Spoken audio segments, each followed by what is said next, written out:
ಚೈನಾದಲ್ಲಿ ಇನ್ನೊಂದು ವಿಷಯ ನೋಡಿದೆ, ಎಲ್ಲರೂ ತುಂಬಾ ಅಂದ್ರೆ ಚೆನ್ನಾಗಿ ಮಾತಾಡ್ತಾರೆ, ಚೆನ್ನಾಗಿ ಇದಿದೆ ಅಂತ. ಅಂದ್ರೆ ಇಂಡಿಯನ್ಸ್ ಅಂತ ಆದ್ರೂನು ಖಂಡಿತವಾಗ್ಲು ದೇ ಸ್ಪೋಕ್ ವೆರಿ ವೆಲ್ ಅಂತ. ಬ್ರೋ ಏನು ಗೊತ್ತಾ, ಒಂದು ವಿಚಾರದಲ್ಲಿ ಗರ್ವದಿಂದ ಇರ್ಬೋದು ನಾವು. ಎಲ್ಲ ದೇಶಗಳು ನಿಮಗೆ ಟೆಕ್ನಿಕ್ ವಿಚಾರದಲ್ಲಾಗಿರ್ಬೋದು ಅಥವಾ ಅಡ್ವಾನ್ಸ್ಡ್ ಇರ್ಬೋದು ಅವರು, ಆದರೆ ಸಂಸ್ಕೃತಿ ಅಥವಾ ಆ ಒಂದು ಜನಗಳ ಜೊತೆ ಬಾಂಡಿಂಗ್ ಅನ್ನೋದು ಇದೆಯಲ್ಲ, ಅದು ನಮಗೆ ತುಂಬ ಚೆನ್ನಾಗಿದೆ. ಯಾಕಿದೆ ಅಂತಂದರೆ ನಮ್ಮಲ್ಲಿರೋ ವಾತಾವರಣ ಇದೆ ಗೊತ್ತಾ, ಮತ್ತು ನಮ್ಮ ಕ್ಲೈಮೇಟು ಮತ್ತು ನಮ್ಮ ಈ ಭೂಮಿ, ಇದು ನಿಮಗೆ ನೀವು ವರ್ಷದ ಎಲ್ಲ ಸೀಸನ್ಗಳಲ್ಲೂ ನೀವು ಕಂಫರ್ಟ್ ಆಗಿರ್ಬೋದು. ಆಮೇಲೆ ನಿಮಗೆ ಬೆಳೆಯೋಂಥ ಪದಾರ್ಥಗಳು ನಿಮಗೆ ಬೇರೆ ಕಡೆ ಹೋದಂಗೆ ಬರೀ ಬ್ರೆಡ್ಡು ಬನ್ನು ಅಷ್ಟೇ ಅಲ್ಲ, ನಮ್ಮದ್ರಲ್ಲಿ ಏನೇನು ತಿನ್ಬೋದು, ಕಾಳು ಪದಾರ್ಥ, ಮೆಣಸು, ಮಸಾಲ, ಏನು ಬೇಕಾದ್ರೂ ಚೈನಾದಲ್ಲೂ ಅದೇ ಸೇಮ್. ಮಗ ನಿಂಗೆ ಬೆಳೆಯೋಕ್ಕಾಗಲ್ಲ ಅಲ್ಲಿ. ಅಲ್ಲಿ ಸ್ನೋ ಬಿದ್ದಾಗ 6 ತಿಂಗಳು ಹೊರಗಡೆನೆ ಬರೋಕ್ಕಾಗಲ್ಲ. ಸೊ ಹಿಮಾಚಲ್ ಪ್ರದೇಶನೇ ನೀನು 3 ತಿಂಗಳು ಅಷ್ಟೇ ನಿನ್ಗೆ ಬೆಳೆಯಕ್ಕೆ ಅವಕಾಶ ಇರೋದು. ಆ ಟೈಮಲ್ಲಿ ಬಟಾಣಿ, ಆಲೂಗೆಡ್ಡೆ ಬೆಳ್ಕೊಂಡು ಎಲ್ಲ ಸ್ಟೋರ್ ಮಾಡ್ಕೊತಾರೆ, ಮತ್ತು ಮಂಜುಗಡ್ಡೆ ಬೀಳೋ ಟೈಮಲ್ಲಿ ಅದನ್ನೇ ತಿನ್ಕೊಂಡು ಮನೇಲೆ ಕೂತಿರ್ತಾರೆ. ಆಮೇಲೆ ಇವ್ರು ಹೇಳ್ದಂಗೆ ಯಾಕೆ ನಾವು ಮೋಸ್ಟ್ಲಿ ಎಲ್ಲರ ಹತ್ರ ಮಾತಾಡ್ತೀವಿ, ಬೆರಿತೀವಿ ಅಂದ್ರೆ 365 ಡೇಸು ನಾವು ಆಚೆ ಕಡೆನೇ ಇರ್ತೀವಲ್ಲ. ಅಲ್ಲಿ ಒಂದ್ಸರಿ ಸ್ನೋ ಬೀಳಕ್ ಶುರು ಆಯ್ತು ಅಂದ್ರೆ ಮುಗೀತು, ನಾವು ನಮ್ಮ ಮನೆ ಅಷ್ಟೇ. ಸೊ ಇದು ಜನಗಳಿಗೆ ಗೊತ್ತು ಹೊರಗಡೆ ಅವ್ರಿಗೆ, ಇವರು ನಮಗಿಂತ ದುಡ್ಡಲ್ಲಿ ಶ್ರೀಮಂತರು ಇಲ್ಲದೆ ಇದ್ರೂ ಕೂಡ ಇವರು ಸಂಸ್ಕೃತಿನಲ್ಲಿ ನಮಗಿಂತ ದೊಡ್ಡವರು, ಅದಕ್ಕೆ ರೆಸ್ಪೆಕ್ಟ್ ಮಾಡ್ತಾರೆ ಇಂಡಿಯನ್ಸ್ ಅಂತ. ಇಂಡಿಯನ್ಸ್ ಅಂತ ಹೇಳಿ ನಾನು ಇದುವರೆಗೂ ಯಾವ ದೇಶದಲ್ಲೂ ಅಂತ ಮಾಡಿದ್ದು ನಾನು ನೋಡೇ ಇಲ್ಲ. ಅದೇ ಲಾಸ್ಟ್ ಅಲ್ಲಿ ಹಂಗಾಗ್ಬಿಡ್ಲಿ ಅಂದ್ಬಿಟ್ಟು ನೀವು ಜಡ್ಜ್ ಲಾಯರ್ಗೆ ಹೇಳ್ಬಿಟ್ಟು ಬಂದ್ರಿ. ಯಾಕಂದ್ರೆ ಎಲ್ಲಾ ದೇಶಗಳಲ್ಲಿ ಒಂದಂತೂ ಗೊತ್ತಿದೆ, ಇವನ್ ಅಮೆರಿಕ ಅವ್ರ ಯುರೋಪ್, ನಮ್ಮಂತ ಹಾರ್ಡ್ ವರ್ಕರ್ಸೇ ಇಲ್ಲ. ಅದು ರಿಯಾಲಿಟಿ, ಅದು ಎಕ್ಸಾಕ್ಟ್ಲಿ. ಯಾಕಂದ್ರೆ ನಾವು ಸಿಕ್ಕಾಪಡೆ ಶ್ರೀಮಂತರು ಅಲ್ಲ, ಈ ಕಡೆ ಬಡತನ ಇದೆ ಇಲ್ಲ ಅಂತಿಲ್ಲ, ಬಟ್ ನಮ್ಗೆ ಹಾರ್ಡ್ ವರ್ಕ್ ಅನ್ನೋದು ನಮ್ಮ ಜೀನ್ಸ್ ಎಲ್ಲ ಇದೆ, ಅದೆಲ್ಲ ಆಕ್ಸೆಪ್ಟ್ ಮಾಡ್ತಾರೆ ಅದನ್ನ. ಇದು ಒಬ್ರು IT ಅವ್ರನ್ನ ನನ್ನ ಫ್ರೆಂಡ್ನಲ್ಲಿ ಮೀಟ್ ಮಾಡ್ತೀನಿ ಆಕ್ಸ್ಬರ್ಗಲ್ಲಿ. ಅವರೊಂದು ಚೆನ್ನಾಗಿ ಹೇಳಿದ್ರು, ಲಿಂಜಲ್ಲೂ ಮೀಟ್ ಮಾಡ್ತೀನಿ. ಅವ್ರು ಹೆಂಗೆ ಹೇಳಿದ್ರು ಅಂದರೆ, ಇಲ್ಲಿ ಈಗ ನಾವಿಲ್ಲಿ ಮಾಡ್ತಾ ಇದ್ದೀವಲ್ಲ, ಏನು 8 ಅವರ್ ಡ್ಯೂಟಿ, ಅದಾದಮೇಲೂ ಫೋನ್ ಕಾಲ್ಸು ನಾವು ಈಸಿಯಾಗಿ ಹ್ಯಾಂಡ್ಲ್ ಮಾಡ್ತೀವಿ, ಮಾತಾಡ್ತೀವಿ, ಬಿಡು ನನ್ನ ಕೆಲಸ ಅಂತ ಮಾಡ್ತೀವಲ್ಲ. ಈಗ ಹೊರಗಡೆ ಯುರೋಪಲ್ಲಿ, UK ಇಲ್ಲೆಲ್ಲ ನೀನು ಆ ಟೈಮ್ ಮುಗಿದ್ಮೇಲೆ ಬಾಸ್ ಫೋನ್ ಮಾಡಿದ್ರು ತೆಗಿಯಲ್ಲ ಅಂತೆ.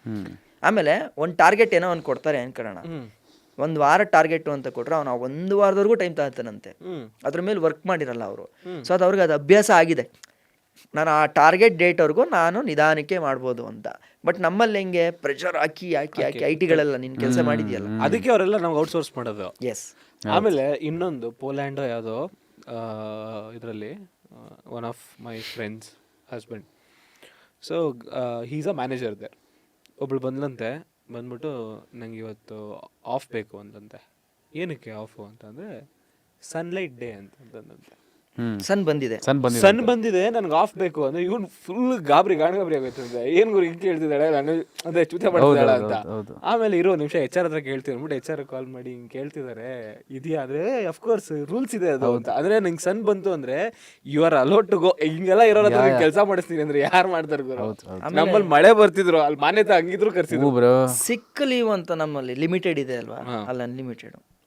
ಆರೋಗ್ಯ ಸಮಸ್ಯೆ ಇಲ್ಲ ಅಂತ ನೀನು ಎಷ್ಟು ಸಲ ಫೋನ್ ಮಾಡಿ ನನಗೆ ಆರೋಗ್ಯ ಸರಿ ಇಲ್ಲ ಅಂದ್ರೆ ಲೀವ್ ಕೊಡ್ಲೇಬೇಕು. ಇದು ಬರೀ ಯುರೋಪಲ್ಲಿ ಮಾತ್ರ, ಅಂದ್ರೆ UK-ಲೂ ಇದೆ ಅಲ್ಲ, ಅಂದ್ರೆ ಯುರೋಪ್ ಆ ಒಂದು ಯಾಕಂದ್ರೆ USA ಅಲ್ಲಿ ರುಬ್ಬಿಡ್ತಾರೆ ನಿನ್ನ ಹಾಕೊಂಡು. ಅಂದ್ರೆ ಹಾಲಿಡೇ ಅನ್ನೋ ಕಾನ್ಸೆಪ್ಟ್ ಅವ್ರಿಗೊಂಥರ ಇಲ್ವೇ ಇಲ್ಲ ಅಂತ ಹೇಳ್ಬೋದು, ತುಂಬಾ ಕಮ್ಮಿ. ಅದಕ್ಕೆ ಎಷ್ಟೊಂದು ಜನ ಪ್ರಿಫರ್ ಮಾಡ್ತಾರೆ ಏನು ಯುರೋಪಲ್ಲಿ ಇರೋಕ್ಕೆ. Because Germany for that matter, good leaves, good payment, but ಏನಂದ್ರೆ ಲ್ಯಾಂಗ್ವೇಜ್ ಒಂದು ಇದು ಮಾಡ್ಕೋಬೇಕಷ್ಟೇ. ಬ್ರೋ ಅದೇ ಬ್ರೋ, ಅಂದರೆ ಯುರೋಪ್ ಯಾಕೆ ಬೇರೆ ದೇಶಗಳಿಗಿಂತ ಸ್ವಲ್ಪ ಮುಂದೆ ಇದೆ ಅಂದರೆ, ಲೇಟ್ 1700s ಸೋಷಿಯಲಿಸಮ್ ಒಂದು ಸ್ವಲ್ಪ ಎತ್ಕೊಳ್ಳುತ್ತಲ್ಲಿ ಜನ ಎಲ್ಲ ಈ ಆಳೋರ ಮೇಲೆ ಅಗೇನ್ಸ್ಟ್ ಬರೋಕ್ಕೆ ಸ್ಟಾರ್ಟ್ ಮಾಡ್ತಾರೆ. ಸೊ ಅದಕ್ಕೆ ಅವ್ರು ನಮ್ಗಿಂತ 100 years ಮುಂದೆ ಇರೋದು. ಎಲ್ಲ ನಾವು ಇವಾಗ ಏನು ಮಾಡ್ತಿದ್ದೀವಿ, ಅವಾಗಲೆಲ್ಲ ರೈಟ್ಸ್ಗೋಸ್ಕರ ಹೋರಾಟ ಮಾಡಿ, ವಿಮೆನ್ ರೈಟ್ಸ್ ಆಗಿರ್ಬೋದು, ಹ್ಯೂಮನ್ ರೈಟ್ಸ್ ಆಗಿರ್ಬೋದು, ವರ್ಕ್ ರೈಟ್ಸ್ ಆಗಿರ್ಬೋದು, ಎಲ್ಲ ಅವಾಗಲೇ ಸಾರ್ಟ್ ಔಟ್ ಮಾಡ್ಕೊಂಡಿದ್ದಾರೆ. ಅದನ್ನು ನಾವು ಇವಾಗ ಅಚೀವ್ ಮಾಡೋಕ್ಕೆ ಟ್ರೈ ಮಾಡ್ತೀವಿ. ಇನ್ ಈಕ್ವಾಲಿಟಿ ಆಫ್ ಯುವರ್ ವರ್ಕ್, ಅಲ್ಲಿ ಅತಿ ಶ್ರೀಮಂತರಿಲ್ಲ, ಎಲ್ಲರಿಗೂ ಸೋಷಿಯಲ್ ಸೆಕ್ಯೂರಿಟಿ ಅಂತ ಪ್ರೊವೈಡ್ ಮಾಡ್ತೀವಿ ಯುರೋಪಲ್ಲಿ. ಐ ಡೋಂಟ್ ನೋ, ನೋಡಿದೆಲ್ಲ ಕಾನ್ಸೆಪ್ಟ್ ಇಲ್ಲ, ಅವ್ರಿಗೆ ಸರ್ಕಾರನೇ ದುಡ್ಡು ಕೊಡುತ್ತೆ, ಎಲ್ಲ ಇದೆ ಅಲ್ಲಿ. ಅದು ಇವಾಗ ಇಂಡಿಯಾದಲ್ಲಿ ಬರೋದಕ್ಕೆ ಎಷ್ಟು ವರ್ಷ ಆಗುತ್ತೆ ಗೊತ್ತಿಲ್ಲ. Let's come back to China. ನನಗೆ ಚೈನಾ ಬಗ್ಗೆ ಗೊತ್ತಾಗಬೇಕಾಗಿರೋದು, ಏನೇನು ಕ್ರೇಜಿ ಟೆಕ್ ನೋಡಿದೆ ನೀನು ಟೆಕ್ನಾಲಜಿಯಲ್ಲಿ ಗುರು? ಏನು ಗುರು ಹಿಂಗೆ ಟೆಕ್ ಅಲ್ಲ? ಟೆಕ್ ಹೆಂಗೆ ಅಂತಂದರೆ ನಿನಗೆ ಎಲ್ಲ ಕಡೆ camera with flash, even A traffic signal also. ನೀನು ಎಲ್ಲೂ ಕ್ರಾಸ್ ಮಾಡಿ ಮಗ ನೀನು ಅಲ್ಲಿ ಟ್ರೆಸ್ ಪಾಸಿಂಗ್ ಮಾಡೋಕ್ಕಾಗೋದೇ ಇಲ್ಲ. ಈಗ ಒಂದು ಒಂದು ಒಂದು ಒಂದು ಕ್ರೇಜಿ ಥಿಂಗ್ ಹೇಳ್ತೀನಿ. ಈಗ Mysuru district, Mandya district, Chamarajanagar, Belagavi, like ಈ ಥರ ನಮ್ಮದು ಡಿಸ್ಟಿಕ್ಗಳಿದೆ ಅಲ್ವಾ. ಈಗ ನಮ್ದೇನೋ ಒಂದು ದೇಶ, ನಾನು ಎಲ್ಲಿ ಬೇಕಾದ್ರೂ ನಂಗೆ ಸ್ವತಂತ್ರ ಇದೆ ಓಡಾಡೋಕ್ಕೆ. ಅಲ್ಲ, ಹಂಗಲ್ಲ. 200 ಕಿಲೋಮೀಟ್ರ್ ಆದರೆ ನೆಕ್ಸ್ಟ್ ಇನ್ನೊಂದು ಏನೋ ಒಂದು ಪ್ರಾಂತ್ಯ ಅದು ಬಂದಾಗ ಚೆಕ್ ಪೋಸ್ಟು. ಬಸ್ಸಲ್ಲಿ ಬರ್ತಾ ಇದೆಯಾ, ನೀನು ಬಸ್ಸಿಂದ ಎಲ್ಲ ಇಳಿ, ನಿನ್ನ ಲಗೇಜ್ ಒಂದ್ಸಲ ಚೆಕ್ ಮಾಡ್ತಾರೆ. ಎಸ್, ಒಳಗಡೆನೆ ನೀನು ಬಸ್ಸಿಂದ ಇಳಿದು ಮಾಮೂಲಿ ಕ್ಯೂ ಅಲ್ಲಿ ಹೋಗಬೇಕು, ನೀನು ಚೆಕಿಂಗ್ ಕ್ಯೂಗೆ ಸಿಟಿಜನ್ಶಿಪ್ ಕಾರ್ಡ್ನ ಸ್ವೈಪ್ ಮಾಡಬೇಕು. ಅಲ್ಲಿ ಆ ಸೆಕ್ಯೂರಿಟಿ ಚೆಕ್ನ ಪಾಸ್ ಮಾಡ್ಕೊಂಡೇ ಹೋಗಬೇಕು. ಬಟ್ ಯಾರು ಇದನ್ನ ಕಂಪ್ಲೇಂಟ್ ಮಾಡಲ್ಲ.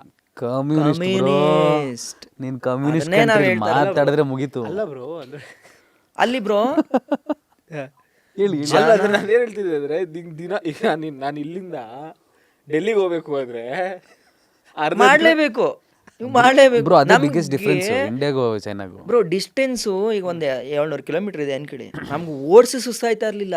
ಇದು ಮಾಡೋದಕ್ಕೆ ಚೆಕಿಂಗ್ ಪಾಯಿಂಟ್ಗಳು ನಿಲ್ಸಿ ತಲೆ ಕೆಟ್ಟೋಗುತ್ತೆ.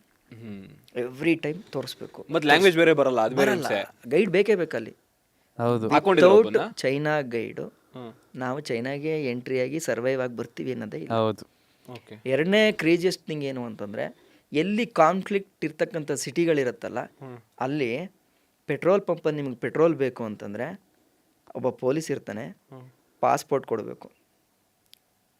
ಹೊರಗಡೆಯವರಾದರೆ, ಅಲ್ಲಿಯವರಾದರೆ ಅವ್ರ ಸಿಟಿಜನ್ಶಿಪ್ ಕಾರ್ಡ್ ಕೊಡಬೇಕು. ಸೆಕ್ಯೂರಿಟಿ ರೀಸನ್ಗೆ ಅಂತೆ ಬೈಕನ್ನು ನೀವು ಪೆಟ್ರೋಲ್ ಪಂಪ್ ಒಳಗಡೆ ನಿಲ್ಲಿಸಿ ಪೆಟ್ರೋಲ್ ಹಾಕ್ಸಂಗಿಲ್ಲ. ಪೆಟ್ರೋಲ್ ಪಂಪಿಂದ ಹೊರಗಡೆ ಒಂದು ಲೈನ್ ಮಾರ್ಕ್ ಮಾಡಿರ್ತಾನೆ, ಅಲ್ಲಿ ನಿಲ್ಲಿಸ್ಬೇಕು, ಪೆಟ್ರೋಲ್ ತುಂಬ್ಕೊಂಡು ಹೋಗಿ ಹಾಕಬೇಕು. ಬಿಫೋರ್ 2018 ಟೈಮಲ್ಲೆಲ್ಲ ಬೈಕ್ಗೆ ಒಂದು ಕೇಜ್ ಮಾಡಿದ್ರಂತೆ. ಆ ಕೇಜ್ ಒಳಗಡೆ ನಾವು ಗಾಡಿ ನಿಲ್ಲಿಸಿ ಬರಬೇಕು, ಫುಲ್ ಟ್ಯಾಂಕ್ ಮಾಡಿ ಅಂತ ಹೇಳಬೇಕು. ಅಲ್ಲಿ ಅವರೇ ಅದಕ್ಕೆ ಹಾಕ್ತಿದ್ರಂತೆ. ಸೆಕ್ಯೂರಿಟಿ ರೀಸನ್ಸ್ ಏನು ಅಂತ ಯಾರಿಗೂ ಗೊತ್ತಾಗಿಲ್ಲ. ಇವನ್ ನಮಗೂ ಗೊತ್ತಾಗಿಲ್ಲ. ನಾನು ಗೂಗಲಲ್ಲಿ ಸರ್ಚ್ ಮಾಡಿದೆ. ಬ್ರೋ, ನೀವು ಚೈನಾನ ಡೀಪಾಗಿ ಡಿಗ್ ಮಾಡ್ತಾ ಹೋದರೆ ಇದ್ರೆ so much you don't know. ಅಷ್ಟು ಸೀಕ್ರೆಟ್ ಆಗಿಟ್ಟಿದೆ. ಅದನ್ನ ನೆಕ್ಸ್ಟ್ ಬರ್ತೀನಿ. ವಾಟ್ಸ್ಆ್ಯಪ್ ಇಲ್ಲ ಅಲ್ಲಿ, ವಿಚಾಟೇ ಎಲ್ಲ ಕಡೆ ಅಂತೆ. ನೋ ಗೂಗಲ್ ಐಟಮ್ಸ್ ಅಂದ್ರೆ ಆಪ್ ಸ್ಟೋರ್ ಅನ್ನೋದೇ ಇಲ್ಲ, ಗೂಗಲ್ಲೇ ಇಲ್ಲ. ಅದೇ app store basically Google items. YouTube server cut connect ಆಗಲ್ಲ, ನೀ ಅಪ್ಲೋಡ್ ಮಾಡೋಕ್ಕಾಗಲ್ಲ, ಯೂಟ್ಯೂಬ್ ಪ್ಲೇ ಮಾಡೋಕ್ಕಾಗಲ್ಲ.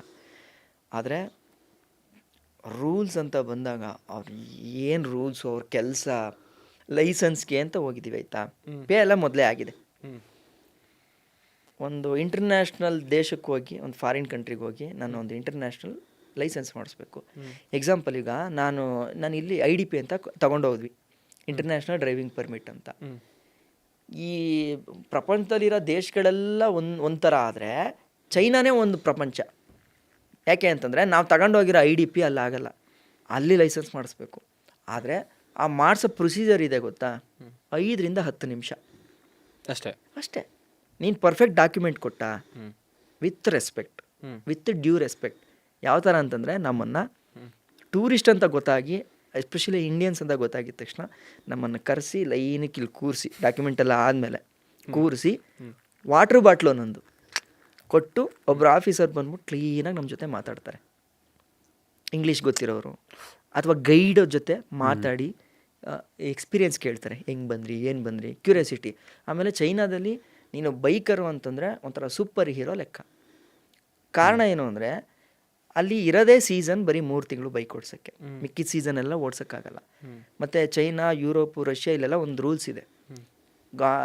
ಕ್ಲೈಮೇಟ್ ಏನಾದರೂ ಇಷ್ಟು ಟೆಂಪ್ರೇಚರ್ ಕೆಳಗಡೆ ಇದೆ ಅಂತಂದರೆ ನೀನು 2 ವೀಲರನ್ನು ಹೊರಗಡೆ ತೆಗಿಯಂಗಿಲ್ಲ. ತೆಗೆದ್ರೆ ನಿನ್ನ ಮೇಲೆ ಕೇಸ್ ಆಗುತ್ತೆ. ಯಾಕೆ ಅಂತಂದರೆ ರೆಸ್ಪಾನ್ಸಿಬಿಲಿಟಿ ಗೌರ್ಮೆಂಟ್ ಮೇಲೆ ಬರುತ್ತಲ್ಲ, ಅವ್ನಿಗೆ ಏನಾರು ಹೆಚ್ಚು ಕಡಿಮೆ ಆದರೆ ಇನ್ಸೂರೆನ್ಸ್ ಕ್ಲೈಮ್ ಆಗುತ್ತೆ, ಮತ್ತು ಗೌರ್ಮೆಂಟೇ ಕಟ್ಕೊಡ್ಬೇಕು. ಇಷ್ಟೆಲ್ಲ ರೂಲ್ಸ್ ಇದೆ. ಇದ್ರ ಮಧ್ಯದಲ್ಲೂ ಯಾವನಾದರೂ ಬೈಕ್ನ ಪ್ಯಾಷನೇಟಾಗಿ ತಗೊಂಡು ಹೊರಗಡೆ ಬರ್ತಾನೆ ಅಂತಂದರೆ ಈ was like A super star.